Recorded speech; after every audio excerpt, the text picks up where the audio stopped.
So Jamestown might have been the first English colony, but Massachusetts Bay is probably better known. This is largely because the colonists who came there were so recognizable for their beliefs, and also for their hats. That's right, I'm talking about the Pilgrims and the Puritans. And no, I will not be talking about Thanksgiving. Is a lie. I can't help myself, but only to clear up the difference between Pilgrims and Puritans, and also to talk about Squanto. God, I love me some Squanto. Let's go to the thought bubble. Most of the English men and women who settled in New England were uber-Protestant Puritans, who believed the Protestant Church of England was still too Catholic with its kneeling and incense and extravagantly hatted archbishops. The particular Puritans, who by the way did not call themselves that, other people did, who settled in New England were called Congregationalists because they thought congregations should determine leadership and worship structures, not bishops. The Pilgrims were even more extreme. They wanted to separate more or less completely from the Church of England, so first they fled to the Netherlands, but the Dutch were apparently too corrupt for them, so they rounded up investors and financed a new colony in 1620. They were supposed to land in Virginia, but in what perhaps should have been taken as an omen, they were blown wildly off course and ended up in what's now Massachusetts,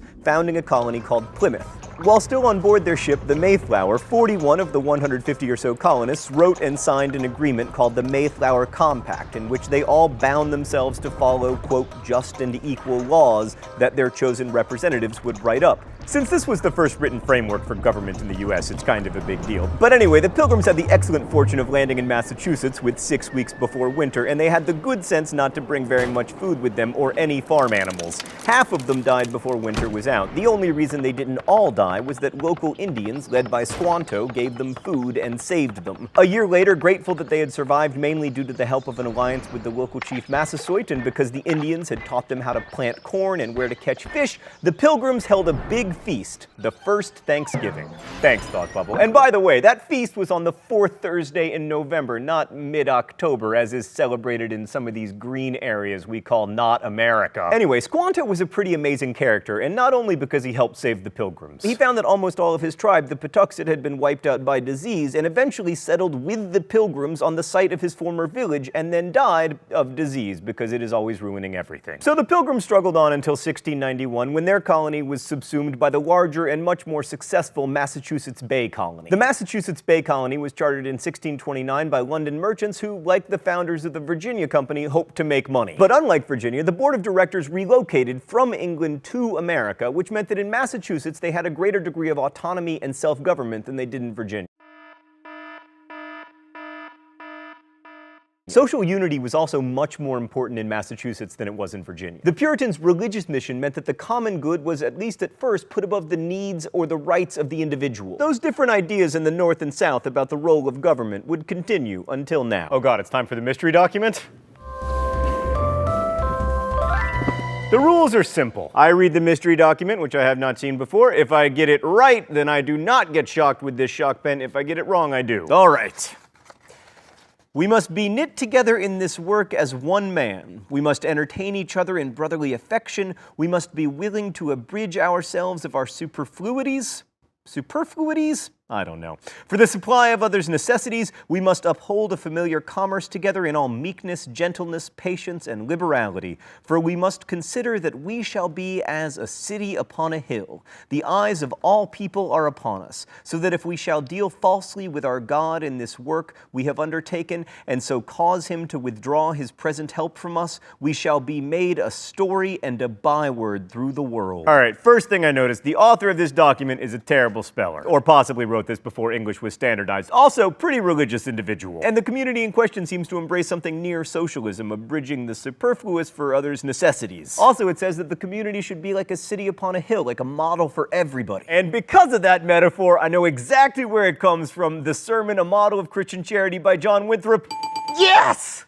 Yes! No punishment! This is one of the most important sermons in American history. It shows us just how religious the Puritans were, but it also shows us that their religious mission wasn't really one of individualism, but of collective effort. In other words, the needs of the many outweigh the needs of the few, or the one. But this city on a hill metaphor is the basis for one kind of American exceptionalism, the idea that we are so special and so godly that we will be a model to other nations. At least as long, according to Winthrop, as we act together. Lest you think Winthrop's words were forgotten, they did become the centerpiece of of Ronald Reagan's 1989 farewell address. Okay, so New England towns were governed democratically, but that doesn't mean that the Puritans were big on equality or that everybody was able to participate in government, because no. The only people who could vote or hold office were church members, and to be a full church member, you had to be a, quote, visible saint. So really, power stayed in the hands of the church elite. The same went for equality. While it was better than in the Chesapeake colonies or England, as equality went, pretty unequal. As John Winthrop declared, some must be rich and some poor, some high and eminent in power and dignity,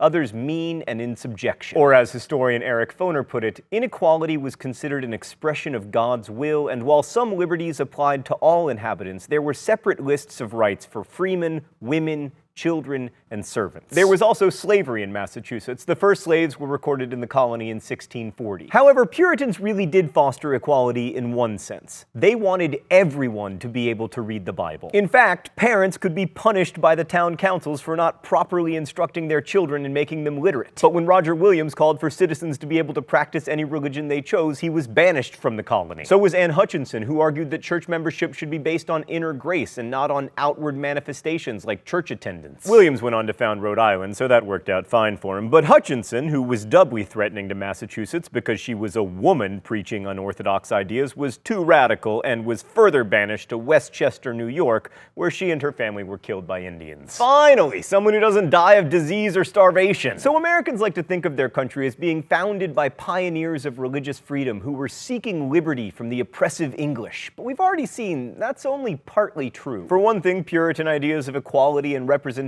weren't particularly equitable or representational. In truth, America was also founded by indigenous people and by Spanish settlers, and the earliest English colonies weren't about religion, they were about money. We'll see this tension between American mythology and American history again next week, and also every week. Thanks for watching. I'll see you next time.